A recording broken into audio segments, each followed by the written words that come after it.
Good morning and welcome, everybody. Welcome to the Medium channel where we bring you the spirituality behind the message and help you in the awakening process. So, whether you're here live with us, and I thank you for being here, or seeing this as a video, welcome. And I woke up this morning, there's this strange, like, white coating on everything. Yes, the first snow on the Esopus Valley in the Catskills has hit, although the peaks have already had snow, but in my elevation, it's the first snow.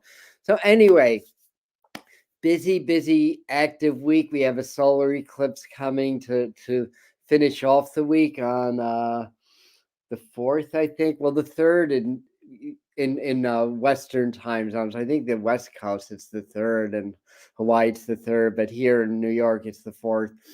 Anyway, we won't see the eclipse. It's in Antarctica and it's happening in the nighttime, but we'll feel it. We'll energetically feel it. So anyway, I have a feeling there's going to be a lot to talk about. I haven't really checked the aspects in the astrology, so I don't really have. Sometimes I have a little bit of that background knowledge going into the tarot reading. I do know Neptune goes station. I do know it's trining Mars, so Neptune's very active, and we're in Sagittarius season, so we're coming into it as other inner planets start to approach and go into the signs. And I think Sun and Mercury are conjunct too, which marks the midway point between the Mercury retrogrades. So very active when Mercury and the Sun join up together. Even though the moon's waning and usually the energy's settling a little bit, we have a lot of activity that's going on also.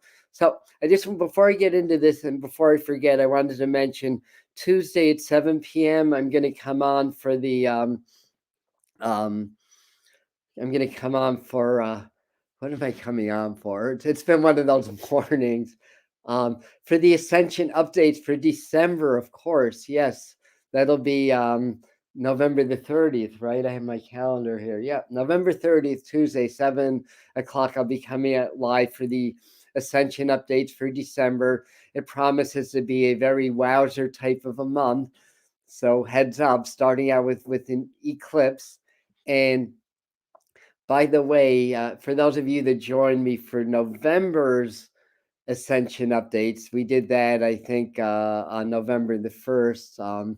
You may recall one of the predictions was a new COVID variant, and that variant's alive and well in South Africa and some places in Europe now. And there's one other thing.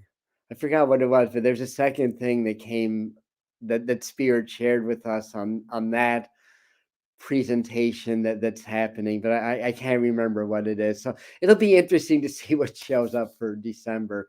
But anyway, let's get into this.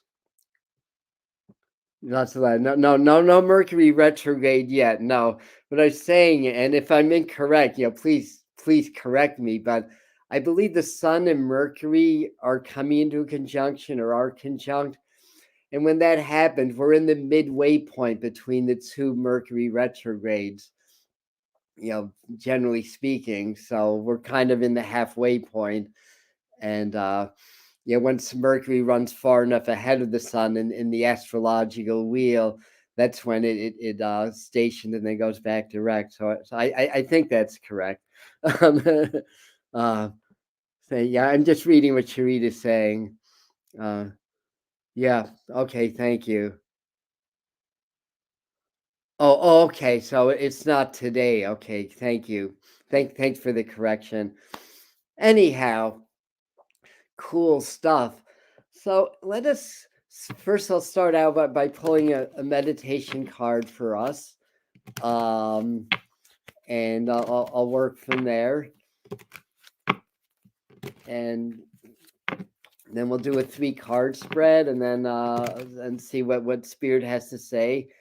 I will say that a lot of people have been coming forward last week, in my emails and texts or whatever, talking about real profound awakenings that a lot of people are having. So this whole thing about the Great Awakening, like we've been hearing for a while, and some people roll their eyes, it's like, oh, New Age stuff or whatever.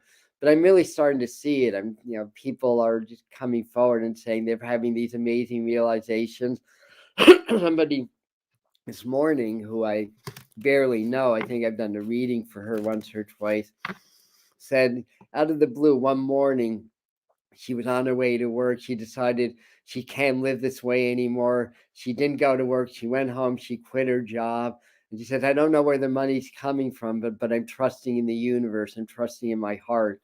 And I do believe that's an experience that more and more people are going to have. Not that everybody's going to quit their jobs, um, but just realizing that the life that they're living isn't their lives. It's a programmed life that somebody else or other people have inadvertently or maybe very avertently chose for them, and that they're following like somebody else's path in life, and they're starting to realize this isn't where my heart is at. This isn't right. This isn't imbalance. This isn't supporting love. It's not supporting compassion. It's just feeding the corrupt machine that's been the source of so many problems in this world. And on Patreon, will it be posted to fam or Pauline? It's if you're a member of Spirit Mind family, it's on there. You go to the posts and you find the link, which I think is the second post from the top, and you just go on it and everything. For those that don't know, Spirit Mind family is the membership. The membership for the Medium channel. It's the membership group that we have. So it's a very nominal donation, actually. It's set up to be like pledges, and for that you get a lot of exclusive content, videos, and a live event every month, meditations that I don't share anywhere else. 1111, thank you for sharing that. And hit the like button. Thank you, Claire. You hit that like button. That allegedly helps YouTube to recognize this as content to share with more people. Though I'm very up on analytics and stuff like that. So I went into YouTube. Actually, I knew absolutely nothing, and I studied for a couple of months so that if I'm going to do this work, I wanted to make a difference. And I'd say 2,100 subscribers later that we're doing a good job here. And not taking shortcuts, I might add, just providing what I feel is really good, meaningful content for these times. Anyway, that said, I'll get off my soapbox and start to get into tarot now.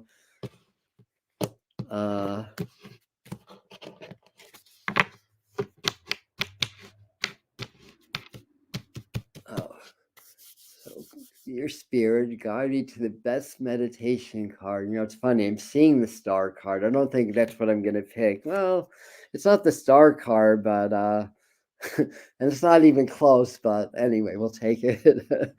It's the Page of Rods. So it's pages are earth, rods are fire. So this is like earth to fire energy. But the way that we do the meditation, or the way that I recommend, is get nice and relaxed, get nice and present, um, and then in your mind step into the card. So if you have your own deck, use your card. If not, take a mental snapshot of this one. Just kind of step into this little doorway here, and you see the whole panoramic view and what's going on. Maybe you're on the boat, or I don't know if he's on the boat, wherever he is, calling out, spreading good news of positive energy and positive action, and just see what's around. Be in the scene. Visualization is not just of the eyes; it's of the ears, it's of the mouth, the nose, the skin, the spirit. So you really become in that scene, and maybe you'll meet some guides. Maybe you'll have an epiphany also. But this, to me, this feels like a call to action. So sometimes, even though I'm taking this as a meditation card, there's it's kind of a call to action also. And let's see real quick. Coincidence, yeah. Fast changes for the globe. This is mean, yeah, very fast change. We don't hear most of it, but there's a lot of protests going on, and Austria is the first country. I think that's other things that I talked about last Ascension update, and the very first day of November, that there'd be more of those types of pressure. I don't think you need to be psychic to know that, but it did come up in the from a spirit shared with me, and Austria certainly won't be the last, but they're the first country to introduce vaccine mandates. So we'll see how that goes. I don't think it's going to go very well, judging from some of the things I've seen out of Austria so far.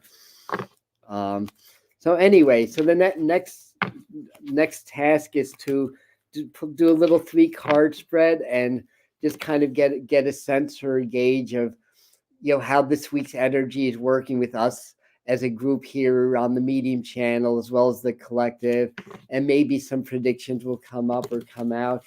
Last week, if I recall, we sort of forecast a pretty, I wouldn't want to say challenging, but interesting week. I mean, of course, it was Thanksgiving, and a lot of people settled on their holidays, but there was a lot of news, a little bit of it, a little bit unsettling, but there has been a lot of news that's come up, like this new variant, which is basically discovered about 2 or 3 weeks ago, so it's not new, but we tend to hear about things a little bit later. It's all about global observation right now. Thank you. Yeah, and it's interesting because the page of rods is very Sagittarian energy. Also, it's very kind of globally aware too. So anyhow, getting back to our regularly scheduled, pulling 3 cards for a 3-card spread. I'm looking up because I'm watching the snowflakes. By the way, if you're wondering why am I looking up in the air rather than in the camera, well, that's the reason. It's snowing. It's winter. Okay, so this would be number 1 card. My fingers are so freaking dry. I can't even pull cards out of a deck. Okay, number 3.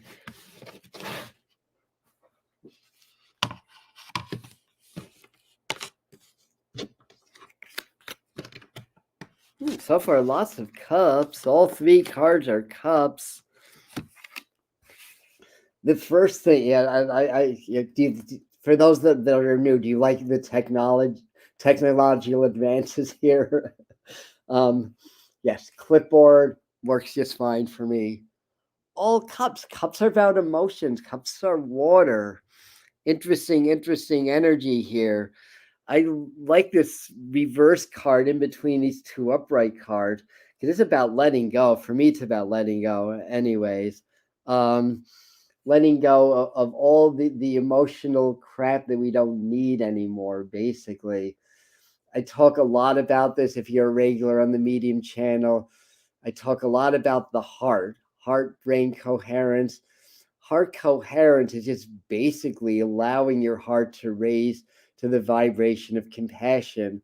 And when we do that, when we allow that to happen, then we start to connect with the fields of energy, whether you call it spirit or God or the universe or source or quantum field or Higgs field, or what other names are there? Give me more names for that field of energy that connects us with spirit.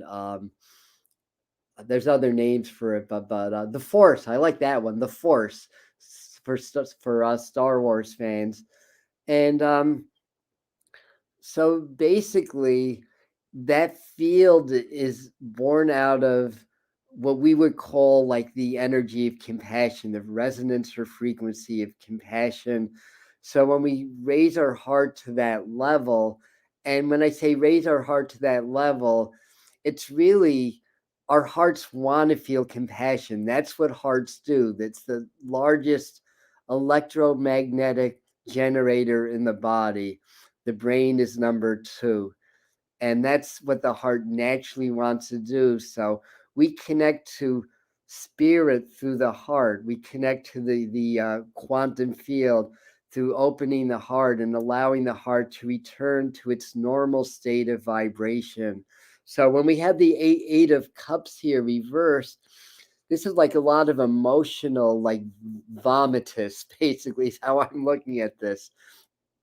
The reason that most of us do not experience the vibration of compassion through the heart, except maybe here and there, or in scattered events, or something in our environment triggers that, is that we're just so overloaded with negative emotions, negative programming, and so forth and so on, that there's a big energetic cog in the heart, and we're not accessing our feelings. So we're not accessing spirit or source. We're not accessing the quantum field. When we access that, then we can create our reality. We can do virtually anything that we desire or want to do. Now, of course, we're in a physical world, so we are bound to some degree by physical law. But honestly, those physical laws can be bent and shaped through intention. And when we become coherent in the heart, we become coherent in the mind. And that's when we start to, access our energy source, or our higher ability to change our vibration, which changes physical matter, because physical matter is over 99.99% energy. And then our lives start to change. And that's when all of a sudden, like, some weird synchronicity shows up that changes the whole trajectory of our lives. Like, we meet that soulmate that we've been longing for the last 10 years, only because we just forgot about it, or we just stopped feeling a want or need for it, and accepted the now, and also started to open the heart to compassion, and it just happens. And I know a lot of you can identify with this, that as soon as you let something go, then all of a sudden something good happens in your life. So anyway, so that's a big part of it. And in terms of a collective, to me, this feels like people are more apt to be talking to one another, and forming groups, forming like little kind of like these little cells of uh of cells of people, groups of people that are doing spiritual work together and expanding and growing that way. Now, the number three, the Three of Cups, three expands in numerology. It works with the vibrations of Jupiter. Um, Three likes to be happy. The word jovial comes from Jupiter. Now we have a four here. Four is more about the structure, and it's almost like I'm looking at this card, and it's almost like people are like, I don't want to hear this anymore. I'm just sick and tired of all the rhetoric, from this person or that person.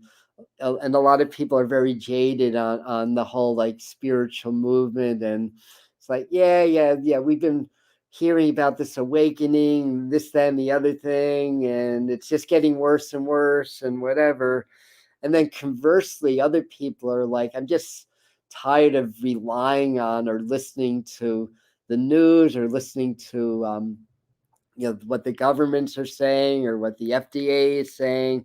And I'm just going to start to do my own research, and I'm going to find people that are more apt to not follow along like lemmings in life, but rather try to understand what's really going on, like trusting their own heart. So a lot of this is really about doing the research, but the general nature of this all encompasses is really about understanding the emotion, the energy emotion, and how most, if and some people, virtually everything that we feel is programmed. It's not even our own emotions. It's programmed into us. So we're kind of wired to respond to our environment in very, very predictable ways. And emotions are energy emotions. So whatever we feel, it creates a vibration. And the world around us, respond to that vibration. The universe is a big mirror. It's set up that way.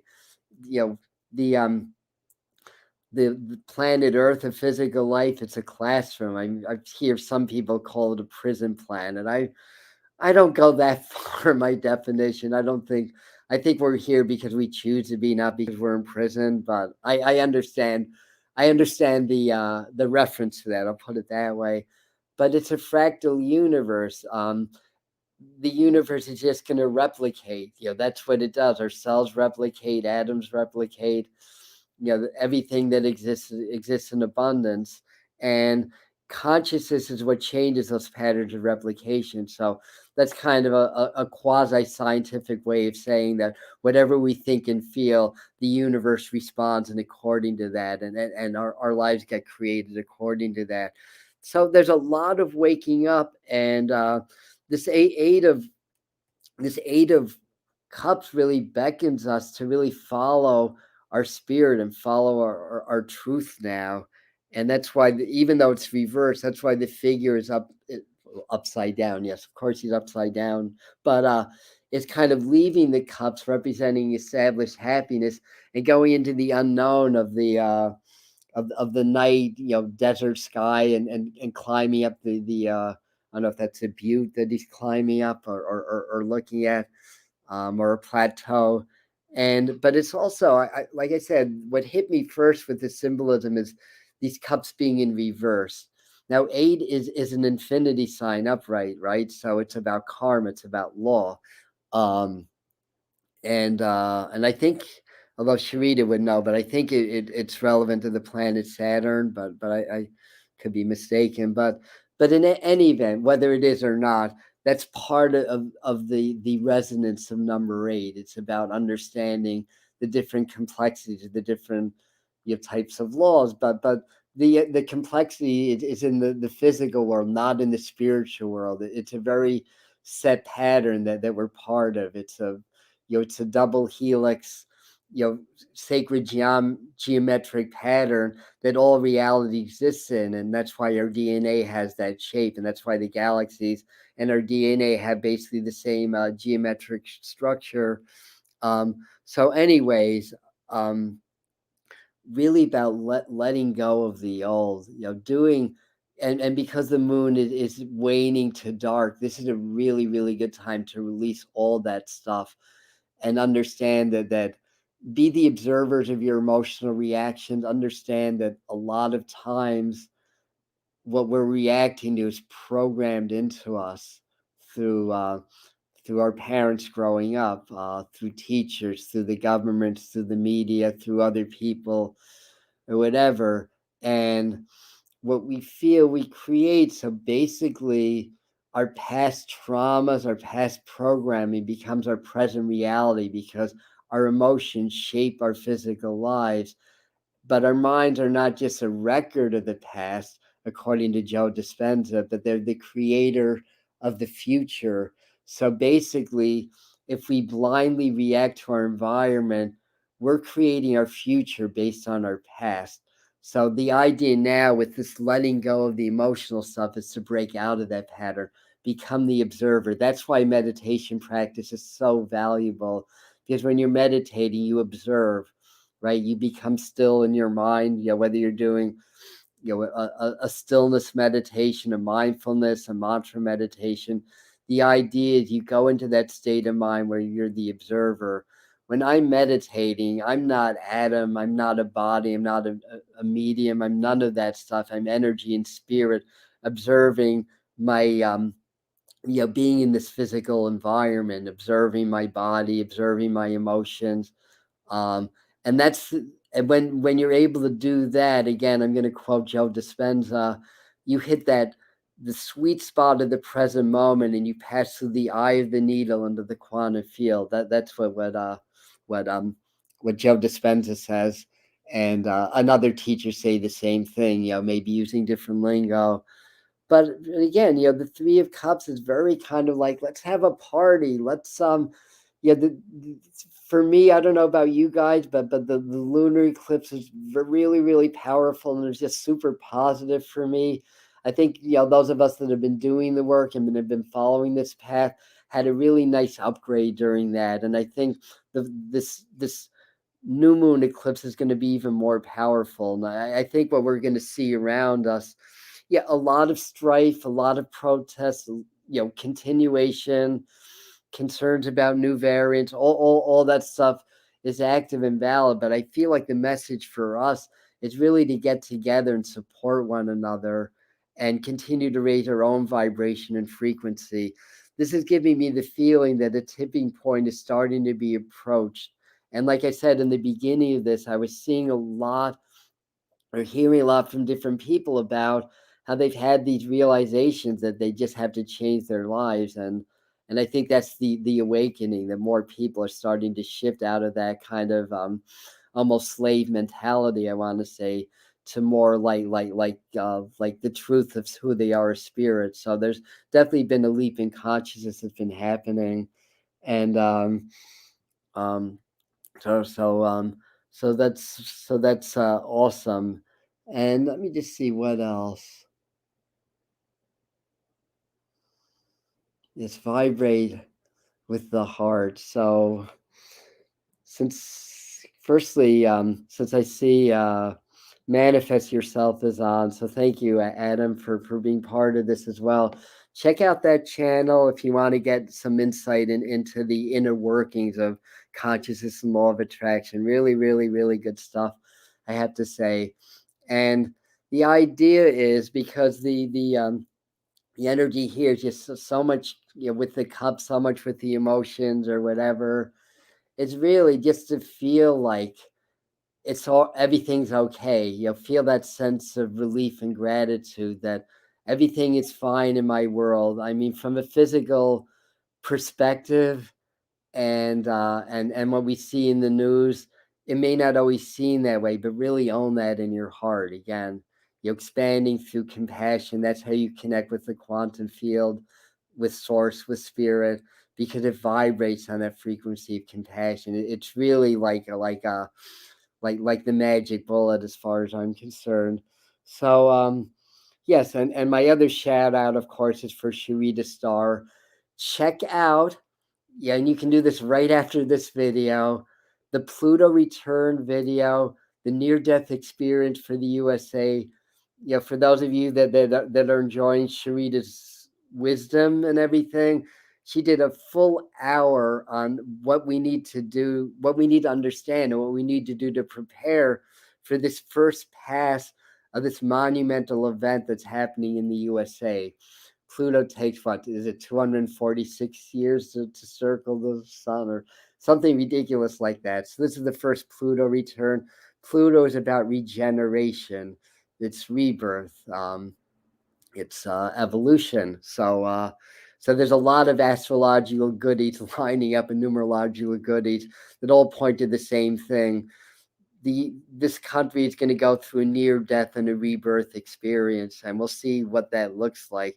But I get these visions of children meditating in school before they start their studies, and having thought exchanges, and being, having a period where they can talk about what they're feeling, all interspersed with obviously science and math and all the other subjects. And that quantum physics being starting to taught in junior high school. Like these are some of the things I'm really starting to see. So let's move on. I wanted to pull a Native American tarot, if I have that. The energy is like really, really strong these days also. And I've been feeling like I've been having like a lot of emotional stuffs, like ups and downs, ups and downs. Um, I've been having to really kind of listen to certain frequencies of music at night, because I lie in bed and my body's like, zzz. It's like, okay, it's 2 a.m. I feel like a freaking electrical wire plugged into like 1,000 volts of energy. So it's amazing. The frequencies, are definitely raising. And another note on that. That's why it's so important to let go of all this emotional stuff and clear our meridian system, our energetic systems, because the frequencies are getting too high. stuck energy becomes more and more painful. And basically, I just find myself, even when I'm by myself, just breaking out into laughter and just feeling like this joyous energy flowing through me. I mean, I've been at this for over 40 years, though, doing my yoga, my meditation, on and off. I've had my ups and downs. I've had runs with, after the awakening, not really understanding. Unfortunately, well, I'll say fortunately, because it partly made me who I am today, but I fell into drug addiction and a lot of psychological challenges and stuff like that. So, all part of the growth process. So let's see what wisdom we can draw from the native people this morning, or the native spirits, I should say. Okay, got to get out of my monkey mind. Deep breath, Adam. Okay, here we go. So we get the death card, and there's always a theme, with these. Death card is about change. It's not about dying. Well, it is in a way, but it's the death of the old self and the birth of the new. So my 63-year-old eyes, I need glasses to see the details. Interesting. Because key 13, so that's interesting in itself. The figure's kind of looking at the bones, and in my mind anyway, he's kind of seeing, how do I put these old bones together and make something new with what's in front of me. So basically, this is sort of a reconstruction energy that I believe they're showing us right now, that as part of the awakening process. It's called the tearing of initiation, or what happens when you have a true awakening, like a true initiation. It's all the sun. There can be a deep depression, or that comes with that, because there's a realization that I just can't go back to what was anymore. And there tend to be a shedding of old skin, which can include friendships, people, things that you like to do, they gave you comfort, no longer do that anymore. And so the death experience is a very heavy experience, but it's a rebirth. So we have to be okay with letting these things go and embracing like a new reality and a new energy. And I promise, if you're able to do that, whatever you had to let go of, or whoever you had to let go of, what you attract into your life is going to be so much better than that you're going to be like, why the heck did I not do this sooner? So anyway, so that's the message I get from this card.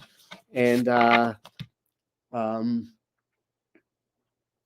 what else do I have here? Well, my animal cards. I have like decks all around me. I'm pretty sure it's Japanese in another lifetime, because I'm very comfortable sitting or kneeling at low tables. So that's what I do. All right, so we'll see what wisdom that the animals have for us today.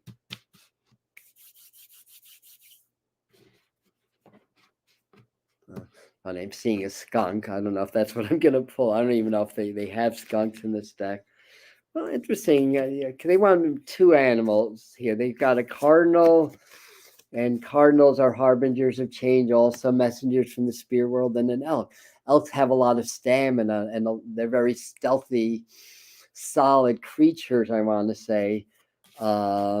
Skunks, which came into my mind, are about reputation, by the way. Skunks have a pretty dubious reputation, all right. So anyways,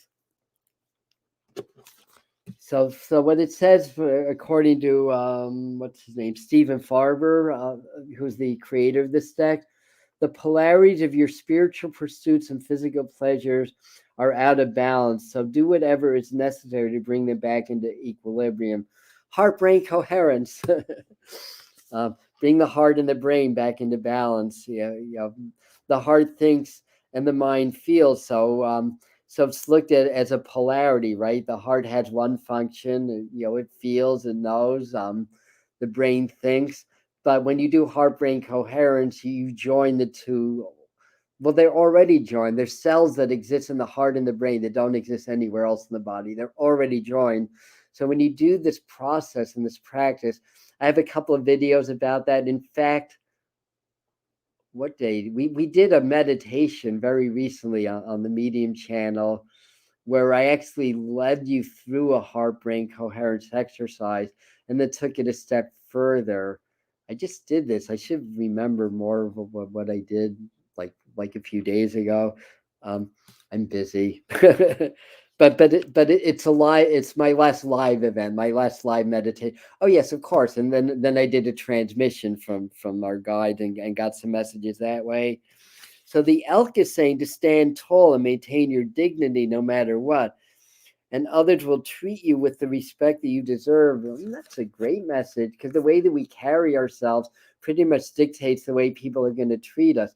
We subconsciously broadcast everything about ourselves out into the world, and that we can't help but or they can't help but to respond to us in accord. So have confidence in who you are, have faith in who you are, basically, is the message for that. And to stand tall in your own power and your own beliefs, basically. Let's look back. Letting go. Yeah, thank you. Yes. The Saturday. Yeah. I'm just looking at your comments. The video presence back and forth. Yeah, I know, Sharita, you've been through a lot of grief. Yeah, we haven't in our own way, but you particularly. So let me finish up by where are my angel cards? Oh, they're here. Saying, have the angels flown away? No, they're here. um,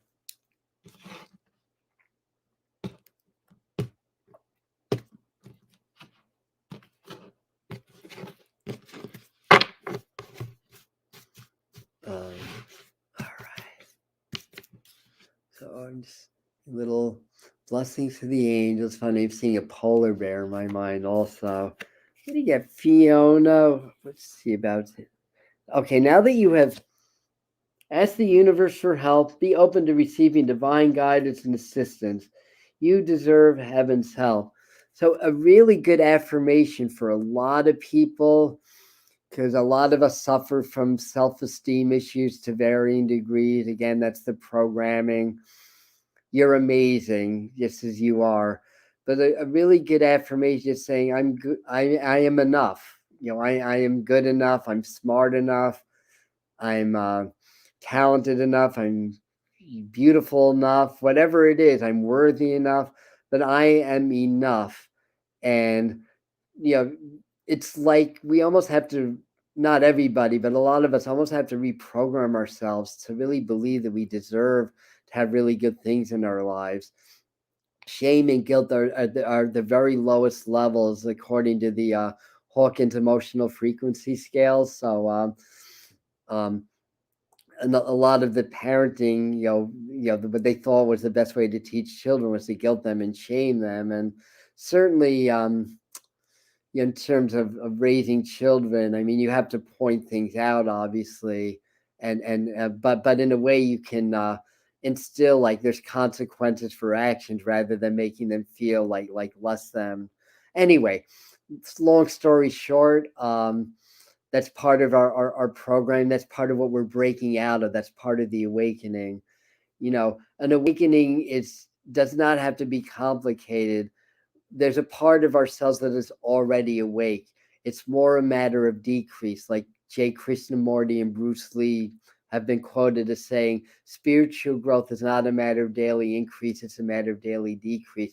You're already awake, you're already ascended. So again, that Eight of Cups reverse, it's like emptying those old cups and with gratitude. It's like thanking the guilt and the shame and the negative emotions, because it taught you, it got you to this point where you are right now.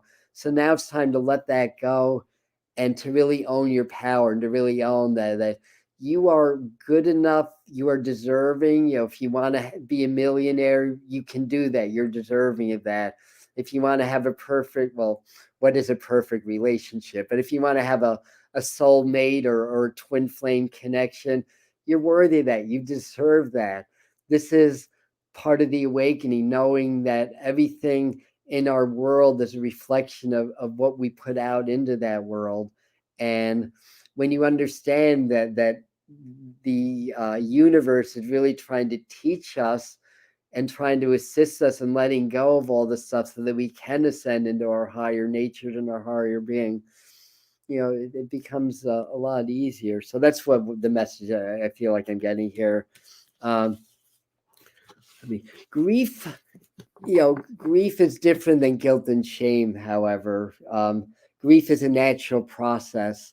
And yeah, and honestly, I quote the Hawkins scale from time to time, that I don't agree.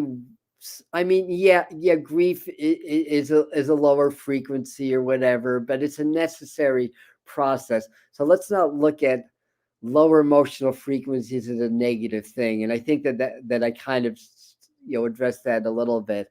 It's a natural process. When you have your awakening, like a true awakening, a true initiation, it's a near death. You're going to grieve the loss of what was, just as much as you grieve the loss of a dear loved one that passed on. It is part of the experience. It's part of the growth. What we wish to do is embrace those higher emotions, but also acknowledge the so-called lower frequencies, because we are multidimensional, we're multi-frequency. It's all part of the human experience, and that is our greatest taskmaster. Yeah, it most certainly can be. So anyway, we're gonna wrap it up. So Tuesday will be the Ascension updates for December. I already did a little bit of channeling and have a few notes from last night. I'll get a few more goodies. And like I said, for those of you that came in late, if you were part of November 1st Ascension updates for November, the new variant was predicted, though again, I don't think you had to be terribly psychic to see that one coming. However, what Spirit shared, it is happening. And looking back on that, most of the stuff that came out of that is happening. So December, January, February, this is crunch time. After the second eclipse, it's going to be very, very interesting. Stay in your power, stay in your heart, stay in your compassion. It's fluid, so it does not have to be doom and gloom. It is change. There are going to be challenges. That's already been created. I'll put it that way. But we can do this the easy way, or we can do this the hard way. So let's do this the easy way and become shiny examples for the world around us of how to do this the easy way, so that we can gracefully, as much as possible, shift into this new reality, this new society that's starting to take hold. So hopefully I'm speaking English. All right, so gonna sign off now. Thank you for being here, and see you on Tuesday evening. It's at 7 o'clock, or whenever you tune in next. I love you. Bye.